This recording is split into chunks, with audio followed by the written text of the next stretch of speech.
mark this out. So I've got it laid down across here. Now we'll drill our holes out.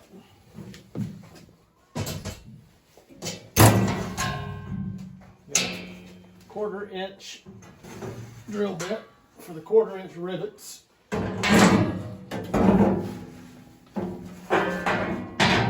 Through and center punch them, but we'll see how this works out.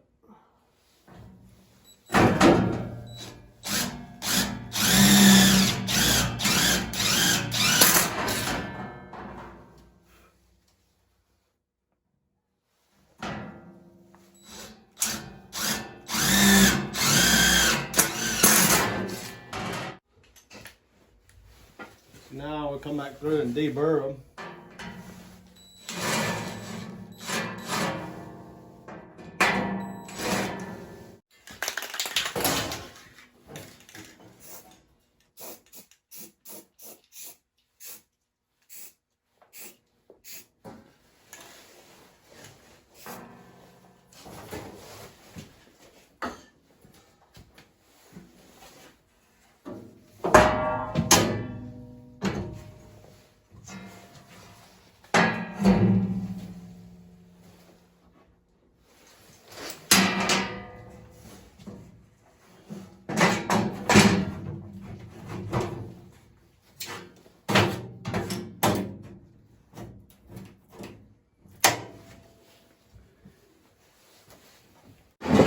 We're going to use some of these things called Clecos. And what these are for, they go through the hole and you let it go. So if you can see that.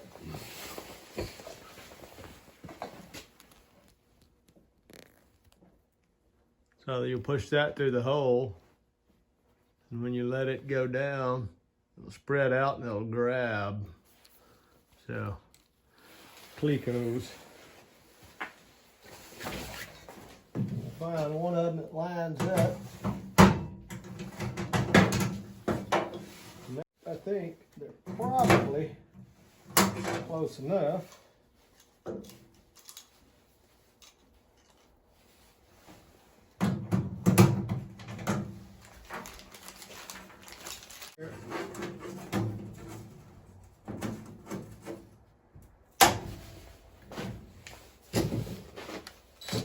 I'll drill a hole right there.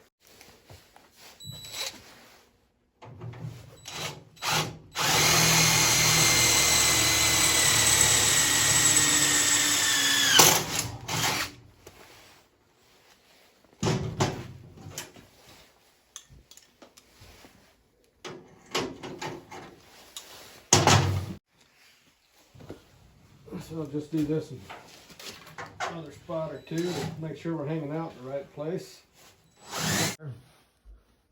Take my Cleco, and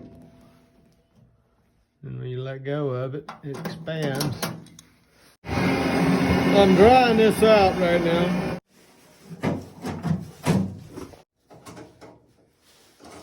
They keep things lined up good. So now we'll go to the next one. Got a 10-pack of these. I mean, that's good. I'd buy at least 10 of them. That's what I have here, and I'm finding that I'm really, really glad that I bought a 10-pack. So what I'm going to do now is I'm going to line this up by using this punch here. I'm going up and down with it. You stick it through the hole. If you see the hole right there, they're not quite lined up. Well, they're actually lined up pretty good now, but you take a punch or something like that, you stick that through there and you line that up. And then once that's lined up good, so line that up good. We need a Cleco if I've got all these clamps on there. So I'm going to keep working my way around the stove.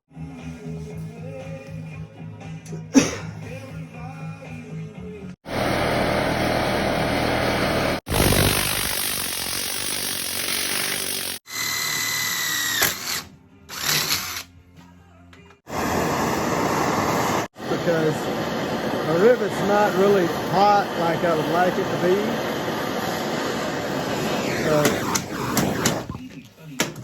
Put this through here, like so.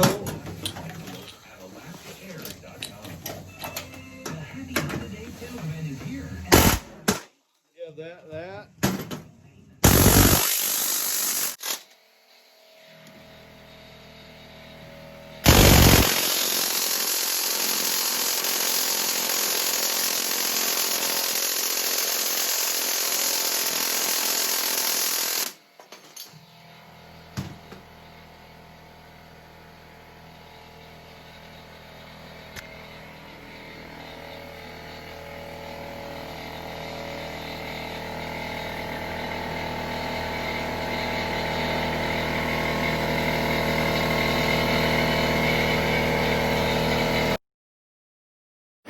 Now I'm going across the front of the stove, and because the rivets don't match the original one, they're a smaller head, but they're 1/4-inch rivets. I'm putting the large heads on the inside. Got a bar braced across there. I'll heat these up as hot as I can with a MAP gas torch, and then I'll use that to drive it down. And I also took a Dremel tool and shined up the inside of that. All right, a word about rivets. The 1/2 inch long, 3/4 inch long. You know, if you need them, you need them. If you think you're gonna need something a lot longer, not sure, buy one way longer. It's easy enough to cut the thing off here, you know. I mean, look at these. So, you know, I think I got some 1.5-inch rivets or whatever, so different size. There's no reason to buy everything in the world. You just buy them by the pound, so, you know, you get more of this than you do that, of course. But anyway, for whatever that's worth. So like I said before, 50 times. This is a 1/4 inch wide. You want it 3/4 or 3/16 of an inch out further. So I figured I'd set up and show you one of these. I'm going across the front of the stove right now.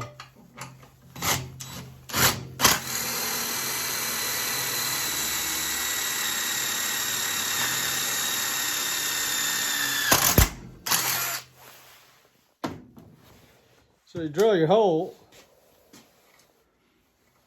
you stick your rivet in there. I think that's about right. See if we can get this set up a little bit better here.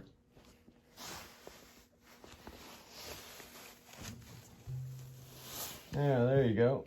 About like so. That's what you want to see. Get this camera set back up here. Now,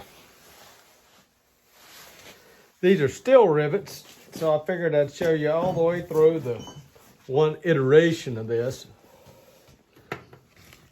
So what I'm doing, and I'm going to cut this all off to the right height later.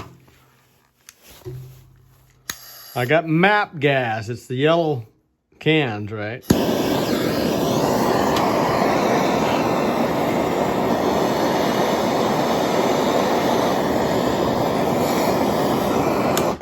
Oh, and one other thing, rather than doing it like this, the heads on these are pretty large and they don't match the original.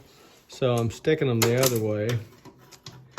And I'll use my tool, this, to go in from there to hammer that thing down and make it look good. So what we're going to do here is we'll get you as close as I can without setting my camera on fire. And another trick I'm doing here before I even do that is I'll take this bar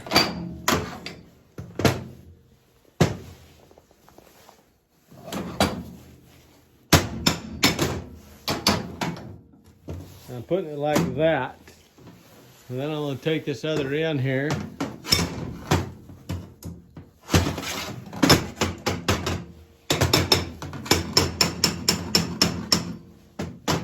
Now, that just keeps me from having to hold against it so hard, so no big deal there.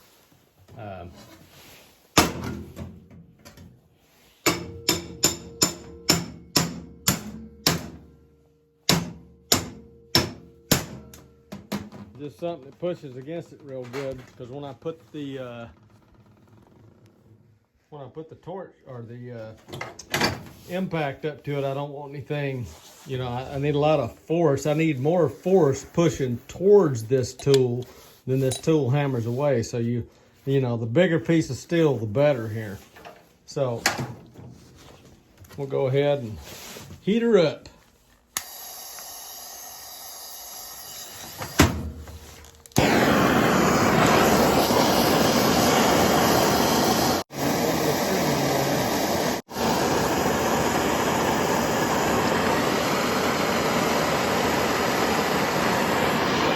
That's only 586 degrees. Not glowing yet. It might glow off the metal if I take the torch away.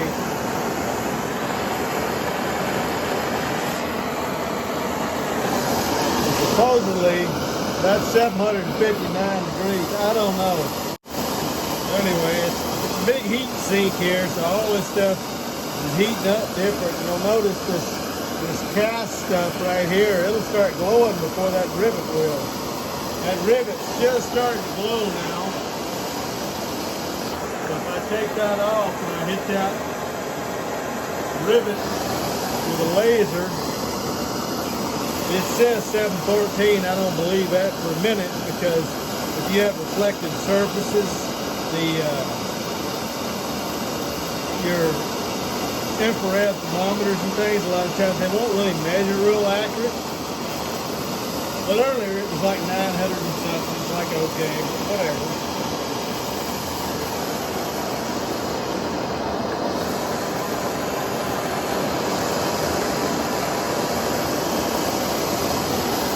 So a light glow on the cast looks like 841. I don't know.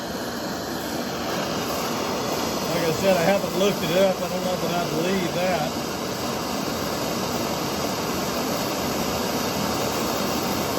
I just know if I can get this stuff glowing good, then that still gets to be more like clay. So if you've ever watched old riveting videos, like watch something about bridge rivets in the 1930s or something like that, you'll see they put that metal in that hole, and that metal's just about to the point where it sparkles when you take it out of the fire. And that right there is right about the point where it's going to start melting. So if you can get something as hot as it's going to sparkle, it'll be real soft. So I don't take it quite to that point. I don't even know if map gas will do it. But I definitely want to heat this up.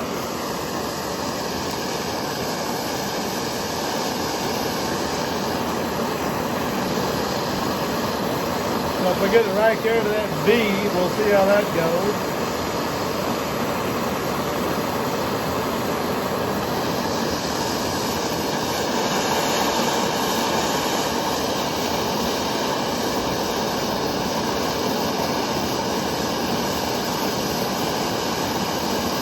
Notice I'm taking that torch off to the right side a little bit to keep it right where that gas is burning in that bluer flame.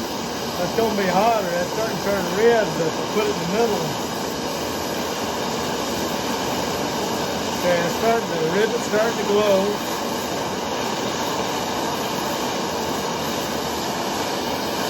I'm going to get ready here.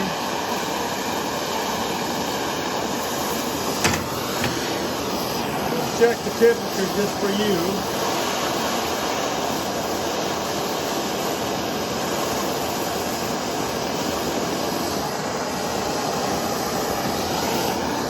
That says on my gun it's about 911, so if I get about 950, I'll be able to go with this.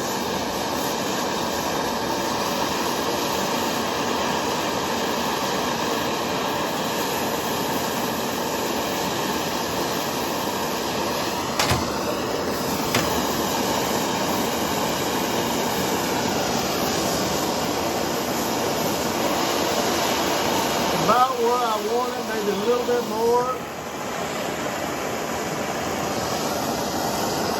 That says 1012.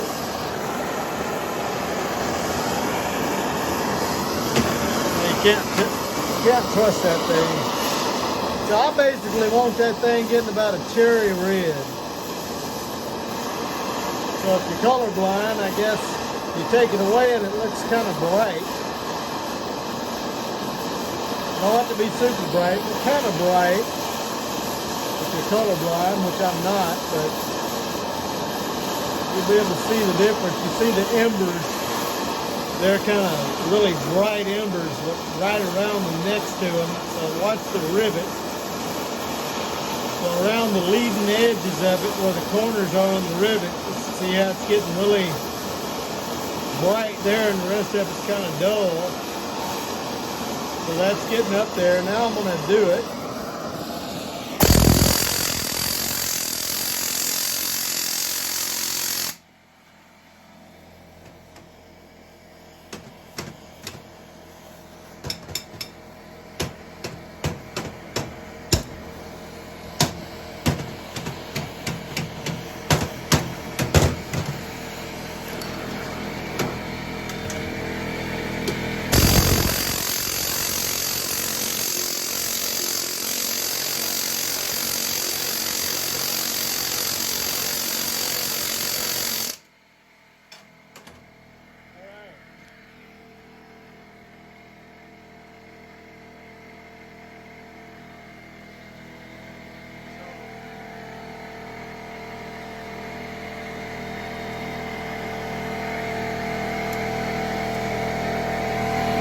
Take that.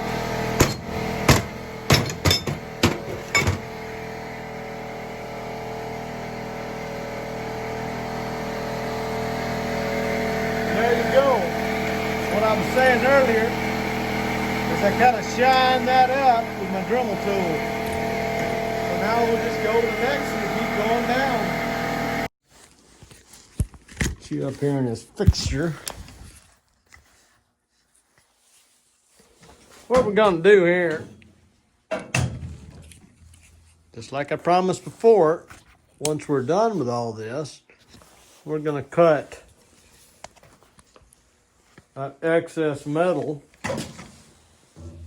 So here's the top of the ridge.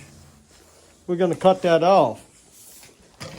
Now, I cannot stress enough, you need to really get this stuff bent out correctly and fitted before you try to start doing your riveting, because it's going to be a major pain in the butt to try to get this stuff together. If you bend this like too short, like I did, and then you have to hammer it out, put chisels in here and do this and that, or if you get it too long and then you have to adjust things. So, hey, there's no shame in taking a piece of a measurement to a sheet metal shop and saying, hey, bend this piece of metal for me and get it bent right, and then bring it back home and do what, you know, do the rivet and stuff like that. So I'm going to go ahead and, you know, some people like watching YouTube videos, so here we go. I'm just going to have this to be a long one, I guess.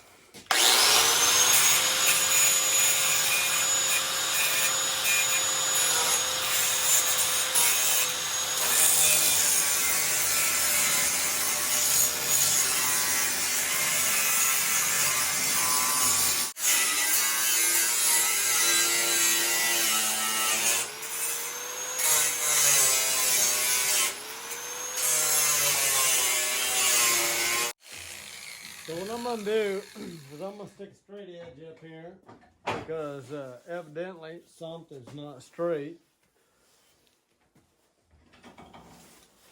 And wood is a good thing to use because, you know, it don't spark, etc., etc., blah, blah, blah. And I'm going to cut this wood in half here.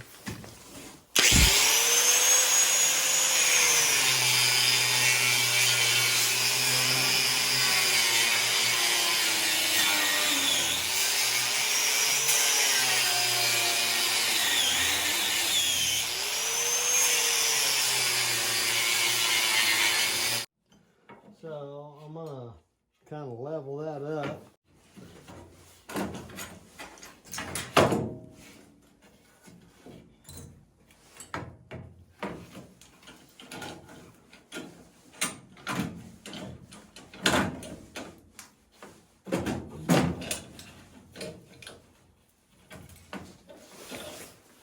put that like so. You know, a sledgehammer, something like that. I mean, fine.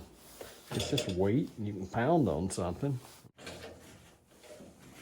So now we got us a guide. So we're gonna just grind across here until we hit that wood and call it good.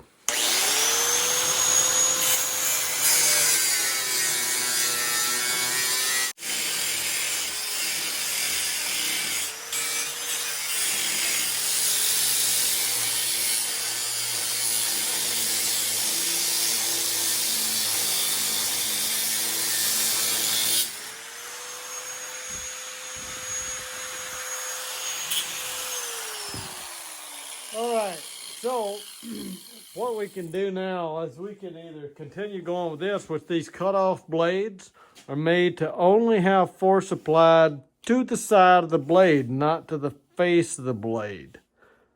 So a grinder blade would be the ideal thing to have right now. You can also have a flapper disc, which is one of these.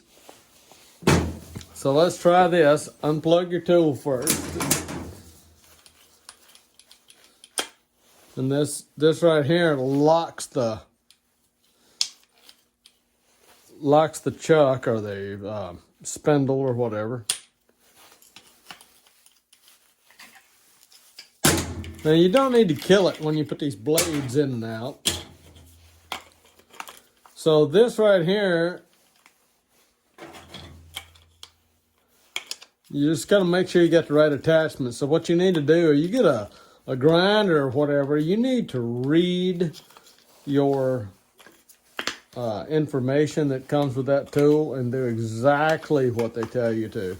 What I'm gonna do is this wheel spins in this direction, so I'm gonna bring the sparks towards me and I'm gonna rake this off down even with that wood. Hopefully, we'll see how it goes.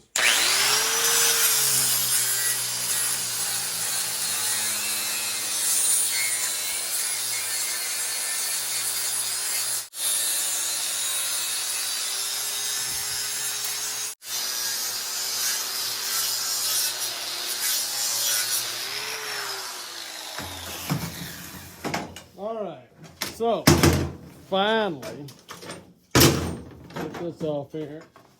Look at this razor sharp edge all along here. This is going to turn clockwise. I think I'll buy another one. I'll probably take it apart, fix it, and buy another one.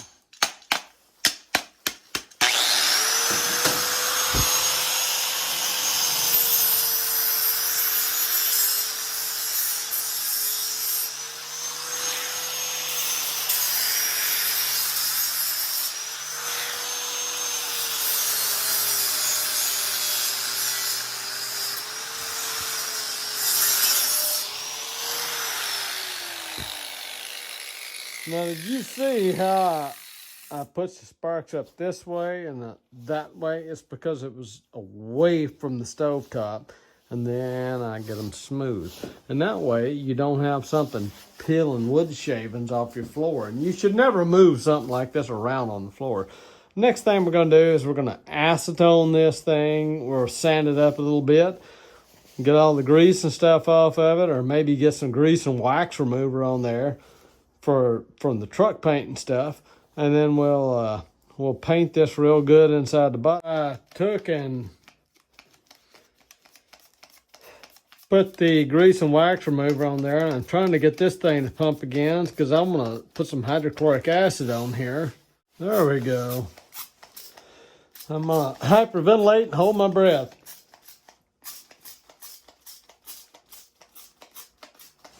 Actually, I'm going to go turn this fan on here. We got our vent fans going.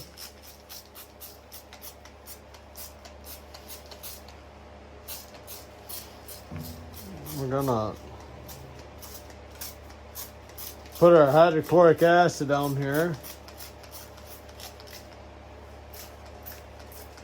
You see this blackness. Suppose I probably shouldn't touch out my fingers. Pretty soon I'll be having to hold my breath here.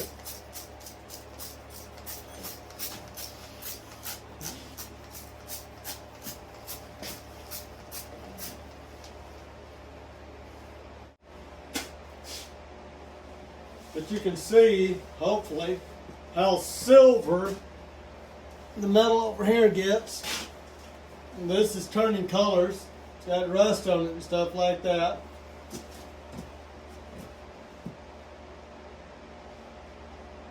Question's going to be, how do we neutralize this stuff before we can put paint on it?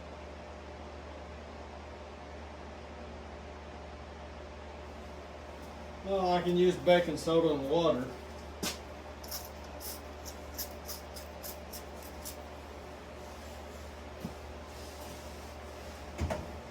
Which is probably what I'll do, and then I'll stick a heat lamp on it overnight, and that can get it all good and dry and hot and warm, and then we can figure it out. After that, we can